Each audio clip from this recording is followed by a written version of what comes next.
Welcome to the online class the good shepherd education centre अथवा Asha national English school से हिंदी की शिक्षिका Mrs Agnihotri. आज की क्लास कक्षा 4 के विद्यार्थियों के लिए है। आज हम पार्ट 1 से लेके पार्ट 4 तक के वन वर्ड वाले क्वेश्चन देखेंगे। आपका पहला पार्ट है मन भावन सावन, जो कि एक कविता है।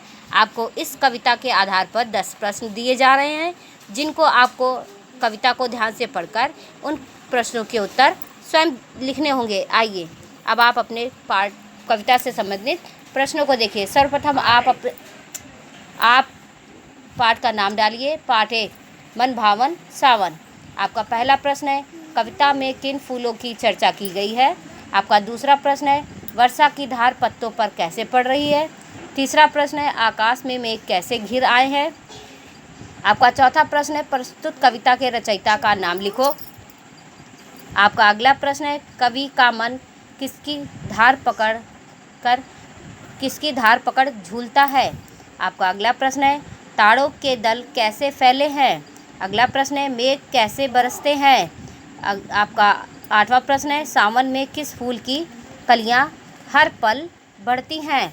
आपका 9वां प्रश्न है पीहू पीहू की आवाज़ कौन सा पक्षी करता है। आपके कविता से संबंधित 10वां प्रश्न है वर्षा होने पर मेंढक कैसी ध्वनि करते हैं।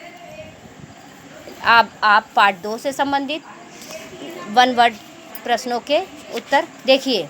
आपका पार्ट 2 है 3 प्रश्न।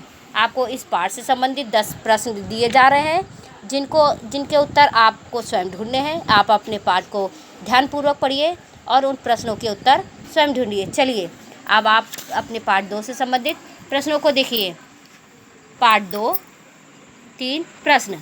आपका पहला प्रश्न है साधु कहाँ रहते थे।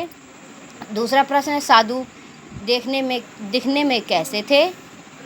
अपने प्रश्नों का उत्तर पाने के लिए राजा कहाँ गया। आपका अगला प्रश्न है उस व्यक्ति को किसने घायल कर दिया था। आपका अगला प्रश्न है साधु क्यारी में क्या कर रहे थे। आपका अगला प्रश्न है राजा ने किस व्यक्ति की जान बचाई। आपका 7वां प्रश्न है सबसे आवश्यक कार्य क्या है। आपका 8वां प्रश्न है तीन प्रश्नों किसके मन में उठे थे। 3 प्रश्न किसके मन में उठे थे। आपका 9वां प्रश्न है राजा को साधु का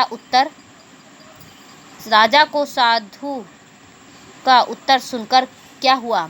आपका अंतिम प्रश्न है राजा से घायल व्यक्ति ने क्या कहा। ये आपके पार्ट 2 से संबंधित वन वर्ड थे। नेक्स्ट वीडियो में हम आपको पार्ट 2 और पार्ट 3 से संबंधित क्वेश्चन देंगे। धन्यवाद।